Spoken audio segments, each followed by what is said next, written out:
Baik, Bismillahirrahmanirrahim. Assalamualaikum warahmatullahi wabarakatuh, teman-teman semua yang hadir pada malam hari ini. Ya, teman-teman, saya coba biasa ya. Saya selalu membuka dengan sebuah pertanyaan ya. Bayangkan teman-teman diminta membangun sebuah gedung pencakar langit, tetapi tanpa gambar arsitektur, tanpa denah, tanpa cetak biru sama sekali. Kira-kira apa yang terjadi, teman-teman?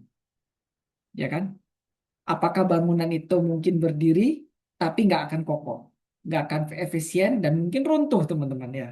Nah, hal ini berlaku teman-teman dalam dunia penelitian. Seorang yang meneliti, yang terjun ke lapangan tanpa paradigma dan teori yang jelas, ibaratnya tuh kayak eh, tukang bangunan tanpa ada eh, petunjuk atau cetak biru, ya.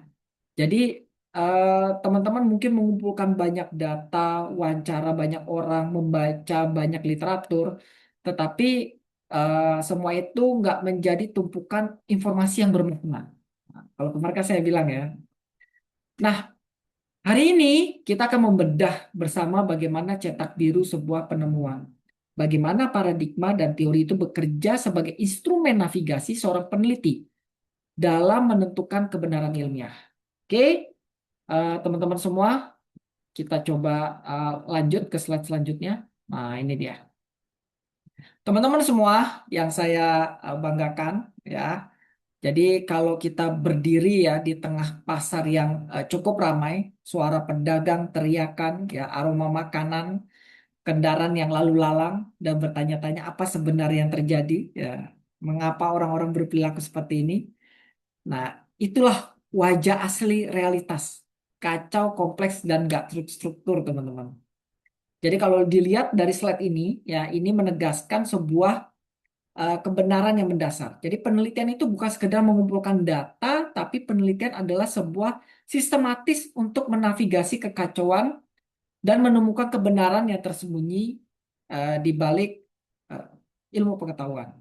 Jadi kalau kita lihat tiga pilar ya utama dalam slide ini ya. Yang pertama adalah masalah fenomena yang sering sekali muncul di masyarakat, tampak seperti acak nggak terstruktur dan eh, contohnya gini deh, mengapa tingkat putus sekolah di daerah X itu sangat tinggi meskipun sudah ada program beasiswa, fenomena, fakta, tetapi apa namanya faktanya kita nggak mengerti itu kenapa.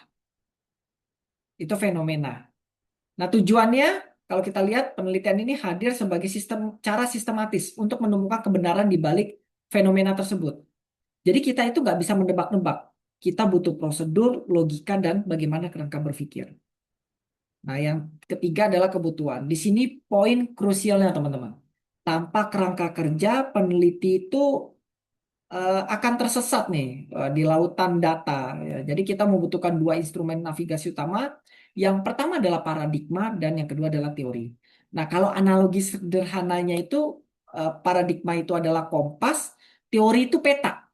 Nah, tanpa kompas kita kan nggak tahu mau kemana, gitu ya. Gitu. Nah, oke, kita lanjut lagi di slide selanjutnya adalah sebuah eh, paradigma lensa utama ketika kita melihat ya sebuah eh, apa namanya sisi ya. Jadi jika ada dua dokter melihat pasien yang sama, satu dokter umum, satu psikiater. Nah, kira-kira apakah dokter itu akan melihat hal yang sama? Satu dokter umum, satu psikiater, pasti enggak kan? Jadi mereka itu selalu melihat melalui lensa yang berbeda. Nah, itulah sebuah paradigma. Jadi paradigma itu secara definitif definisi itu adalah kumpulan dari sejumlah asumsi, konsep atau proposisi yang dipegang bersama dalam sebuah komunitas ilmiah. Nah, tapi jangan biarkan definisi itu bingung ya teman-teman ya. Kita kalau sederhananya itu paradigma itu cara pandang fundamental seorang peneliti terhadap realitas lah, gitu aja lah, gitu. Jadi kalau kita lihat nih fenomena sekarang ada tawuran pelajar ya, seorang peneliti itu dengan paradigma positifnya pasti akan bertanya, berapa frekuensinya? Faktor apa yang secara statistik itu mempengaruhi? ini menggunakan survei atau angka. Nah, sementara mungkin yang paradigmanya interpretatif ya akan bertanya apa makna tawuran bagi pelajar itu sendiri. Coba dia akan turun ke lapangan, wawancara, observasi. Nah, jadi fenomenanya itu terlihat mungkin sama, tapi paradigmanya yang berbeda. Nah, jadi bisa menghasilkan beberapa pertanyaan, metode, dan temuan yang berbeda. Jadi dalam slide ini kalau teman-teman lihat ya, sebuah bahwa paradigma itu bekerja seperti lensa. Ia memfilter realitas yang cukup rumit, kacau ya, melewatkan asumsi, konsep yang dipegang peneliti sehingga menghasilkan data yang struktur dan pada akhirnya ya pasti akan terorganisir ya. Nah, jadi fungsi paradigma itu mengarahkan cara berpikir dan bertindak dan menjadi cara mendasar untuk mempersepsikan dan menilai realitas. Jadi paradigma itu bukan sekedar pilihan metodologis, tapi bentuk atau cara pandang seorang peneliti dalam menemukan sebuah kebenaran. Nah, kita bedakan antara lensa dan apa namanya peta sebuah. Jadi kalau dibilang paradigma eh, versus teori ya. Jadi banyak mahasiswa bahkan peneliti itu mencampur adukan paradigma dan teori. Jadi eh, seperti orang yang menyamakan kompas sama peta. Nah, keduanya penting pasti untuk navigasi, tapi fungsinya berbeda. Nah, kalau kita lihat di sini ya, slide ini menjabarkan paradigma itu seperti apa, teori itu seperti apa. Ya, jadi kalau kita ambil contoh konkretnya ya, ketika sebuah uh, peneliti kita coba meneliti kemiskinan contohnya. Jadi paradigmanya adalah yang positif kita pakai, kita percaya bahwa kemiskinan itu bisa diukur, dikuantifikasikan dan bagaimana penyebabnya bisa diidentifikasi secara objektif. Nah, teori yang digunakan teori capital manusia atau human capital theory yang menjelaskan bahwa kemiskinan terjadi karena rendahnya investasi pada pendidikan dan keterampilan individu. Nah, paradigma menentukan dengan kacamata apa kita melihat, sedangkan teori menentukan peta spesifik mana yang kita gunakan untuk menjelaskan fenomena tersebut, teman-teman. Jadi kalau kita sederhanakan lagi nih, paradigma itu menjawab apa itu kebenaran, teori menjawab bagaimana fenomena X ini bekerja. Nah, gitu teman-teman. Ya. Nah, kita lihat di sini teman-teman, ini menarik nih. Slide ini merupakan slide yang unik ya teman-teman ya. Bagaimana sebuah apa namanya eh, DNA sebuah teori, kalau teman-teman lihat dari konsep menuju prediksi. Apa bedanya teori dalam percakapan sehari-hari dengan teori dalam penelitian ilmiah? Kalau kita bicara di warung kopi teman-teman ya, orang bilang itu apa namanya itu baru teori yang belum terbukti. Tapi dalam sains, teori justru adalah sesuatu yang melewati serangkaian pengujian yang ketat. Nah, inilah salah satu apa kalau kita bilang hal yang perlu kita luruskan. Jadi kalau dilihat slide ini ya, bagaimana ini membedah DNA atau komponen pembentuk teori ilmiah. Yang pertama terdiri dari konsep, ya. Jadi teori itu dibangun dari seperangkat konstruk, definisi dan proposisi, ya. Misalnya kalau teman-teman tahu ada teori motivasi Maslow, ya. Konsep-konsepnya itu kebutuhan, fisiologi, keamanan, sosial, penghargaan dan lain-lain. Nah, semua itu adalah konstruk yang bisa didefinisikan secara jelas. Yang kedua menjelaskan. Teori harus mampu melukiskan dan menerangkan gejala yang ada. Ya, contoh teori disonansi kognitif. Bagaimana menjelaskan mengapa seorang yang tahu rokok berbahaya tapi tetap merokok. Ada ketidaksesuaian kognitif yang mendorong rasionalisasi. Yang ketiga sistematis. Teori adalah generasi yang melihat hubungan antara variabel secara apa namanya sistemik, ya. Artinya teori itu nggak berdiri sendiri, tapi menggambarkan pola hubungan yang berlaku lebih luas dari satu kasus. Yang terakhir, meramalkan. Inilah kekuatan teori terbesar. Jadi, teori itu merupakan alat untuk memprediksi fenomena di masa depan. Ya, seperti teori gravitasi oleh Newton, ya kan? Wah, gravitasi. Oke, tidak hanya menjelaskan mengapa apel itu bisa jatuh, tapi juga bisa digunakan untuk prediksi melintas roket contohnya. Ini kalau bicara roket ini kan lagi perang ini. Jadi intisari adalah daripada slide ini, teori adalah kumpulan konsep yang digenerasikan untuk dapat meramalkan suatu fenomena secara sistemik. Nah, ini poin ya teman-teman ya. Nah, kita bicara ini, bab ini tuh merupakan salah satu bab yang kalau saya bilang kita mulai dari bab mana? Ya bab 2 ini. Saya selalu bilang, kalau mau nulis itu mulai dari bab 2. Kumpulkan teori-teori yang ada, jurnal-jurnal yang ada, kita bisa lihat fenomenanya, baru kita masuk. Makanya ini saya sedikit memberikan apa namanya ilustrasi ya teman-teman.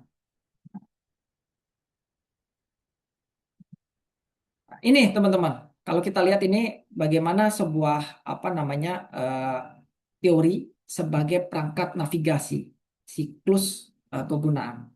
Ya, jadi kalau kita lihat sebuah eh, paradigma ya, kalau saya ambil tadi ya kompas dengan apa dan teori adalah peta, maka slide ini menunjukkan bagaimana teman-teman itu eh, peta itu benar-benar digunakan tahap demi tahapnya. Nah, kalau kita lihat tahapannya teman-teman, mulai dari inisiasi fokus, ya teori itu membantu mempersempit rentang fakta yang sebenarnya perlu kita pelajari. Tanpa teori, peneliti itu akan kebanjiran fenomena. Nah, dengan teori ya tahu persis mana yang relevan. Contoh, teori perilaku terencana atau teori of planet behavior. Mengapa kita untuk fokus pada sikap, norma subjektif, dan persepsi kontrol bukan semua variabel yang mungkin ada? Nah, jadi fokus teman-teman satu ini. Yang kedua adalah tahap kedua desain, pendekatan. Jadi teori itu menyarankan pendekatan penelitian yang bisa menghasilkan makna yang terbesar. Jadi apakah perlu eksperimen, survei, studi kasus, contoh teori grounded yang mengarahkan peneliti untuk menggunakan pendekatan induktif dengan wawancara mendalam. Dan yang ketiga, eksekusi. Teori itu menyarankan sistem untuk mengklasifikasikan data dengan cara yang paling bermakna. Jadi bagaimana teori itu menjadi panduan dalam membuat kode, kategori, dan variabel. Ya, yang terakhir, yang keempat, sorry, sintesis, merangkum. Teori itu membantu merangkum apa yang diketahui. Ya, kita lihat contoh setelah mengumpulkan data 200 responden, teori ini membantu kita menarik benang merah, menyimpulkan pola. Dan yang terakhir adalah tahap kelima, masa depan atau prediksi. Jadi teori ini memprediksi fakta lebih lanjut yang harus ditemukan. Jadi teori itu bukan sekedar daftar pustaka yang teman-teman cantumkan di bab 2, tapi ya mesin yang menggerakkan seluruh proses penelitian dari awal sampai akhir, teman-teman. Nah, ini teman-teman, ya, kalau kita lihat apa namanya gambar ini menarik ya, sebuah arsitektur teori yang kokoh, ya, dengan 4 pilarnya, ya. Jadi tidak semua itu teori itu diciptakan sama. Ada teori yang kokoh seperti gedung, ya kan? Ada yang rapuh seperti apa namanya kayu ya. Lalu yang membedakannya itu apa sih? Nah, jawabannya ada di 4 pilar ini. Yang pertama adalah pilar pertama itu deduksi teruji. Jadi sistem itu harus mengizinkan pemotongan deduksi yang dapat diuji secara empiris. Jadi teori yang mengatakan semakin tinggi motivasi, semakin tinggi kinerja harus bisa diuji, ya kan, dengan data yang nyata di lapangan. Jika tidak bisa diuji, itu bukan teori ilmiah. Ini merupakan spekulasi. Ini saya udah mulai masuk nih teman-teman nih. Mudah-mudahan teman-teman, nah ya. Yang kedua, kompleksibilitas. Teori itu harus kompatibel dengan observasi dan teori sebelumnya yang telah divalidasi. Contoh, teori baru tentang perilaku konsumen tidak boleh bertentangan secara sembarangan dengan temuan-temuan riset pemasaran yang sudah mapan, kecuali ada bukti empiris yang kuat. Yang ketiga, kesederhanaan.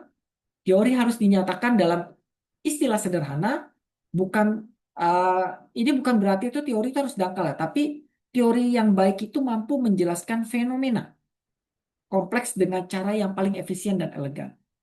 Dan yang terakhir adalah berbasis fakta. Jadi teori ilmiah itu mutlak harus berdasarkan fakta empiris. Nah, artinya teori itu tidak boleh dibangun dari imajinasi. Jadi teori itu harus berakar pada dunia nyata yang bisa diamati dan diverifikasi. Jadi kalau ketika teman-teman membaca atau menggunakan sebuah teori dalam penelitian, ujilah dengan 4 pilar ini.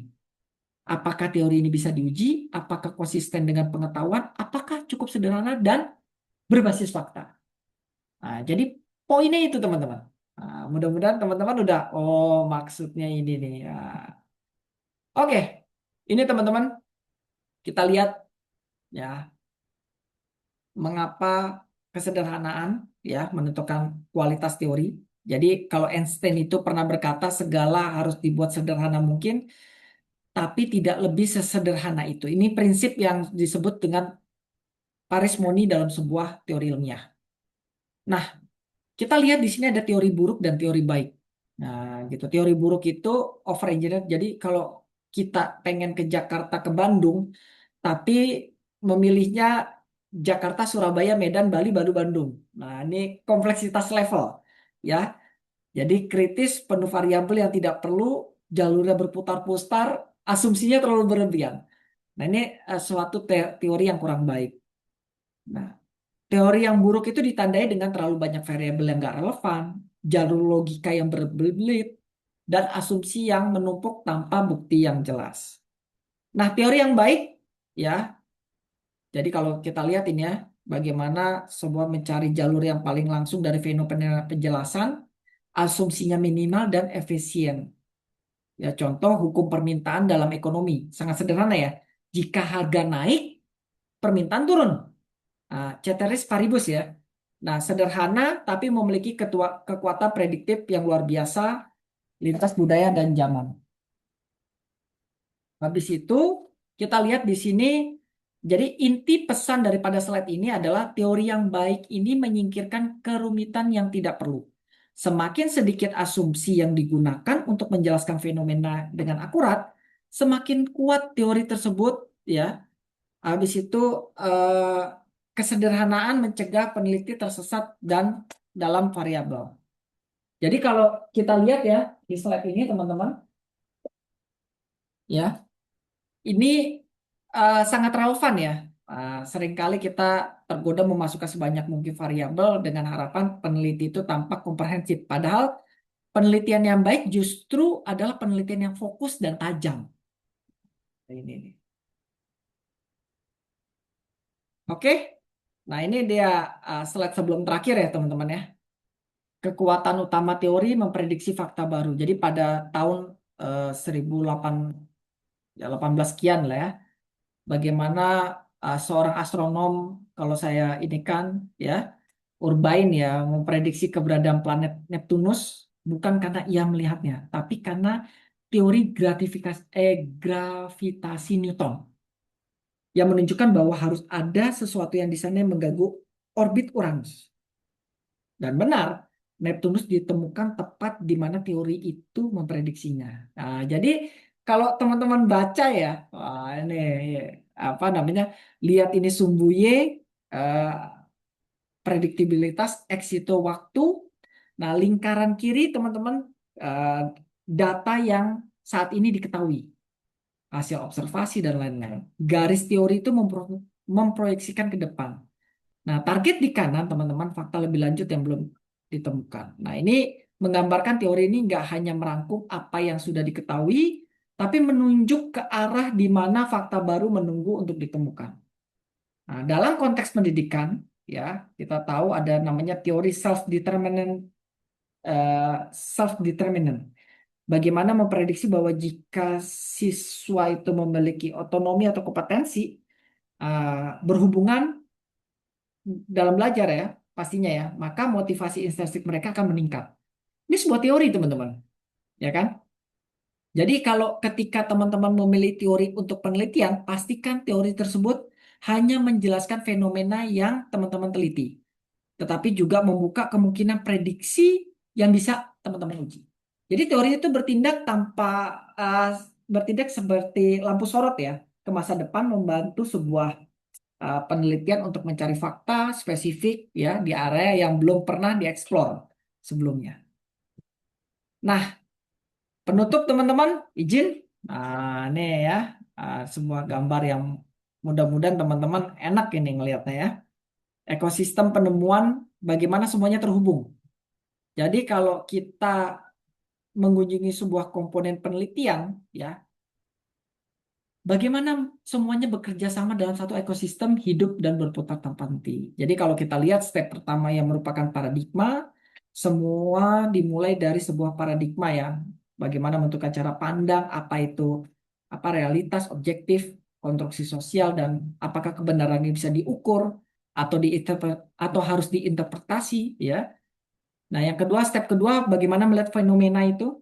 Paradigma mengarahkan kita untuk melihat fenomena tertentu dengan cara tertentu ya, realitas yang kacau mulai melihat apa namanya terlihat nggak punya polanya teman-teman ya. Dan yang ketiga adalah teori. Teori itu fenomena yang sudah diidentifikasi kemudian dijelaskan dan bisa diprediksi oleh apa namanya eh, data itu sendiri. Jadi teori itu menjadi peta yang memandu kita menavigasi data. Dan yang terakhir adalah fakta empiris. Ya, teori itu menghasilkan prediksi yang kemudian diuji di lapangan. Nih, teman-teman. Jadi nggak berhenti dari situ, dalam siklus itu nggak pernah berhenti, kembali diuji, memperkuat, habis itu merevisi paradigma dan lain-lain. Jadi ini sebuah siklus teman-teman. Jadi konsep-konsep ini saya kembalikan ya kemarin ya, bukan bab yang terpisah dalam buku teks akademis. Jadi eh, sebuah komponen dari mesin yang hidup dengan menggerakkan penemuan kebenaran. Oke, teman-teman semua, ya. Wah, ini kita sudah ada 17 ya. Saya stop dulu.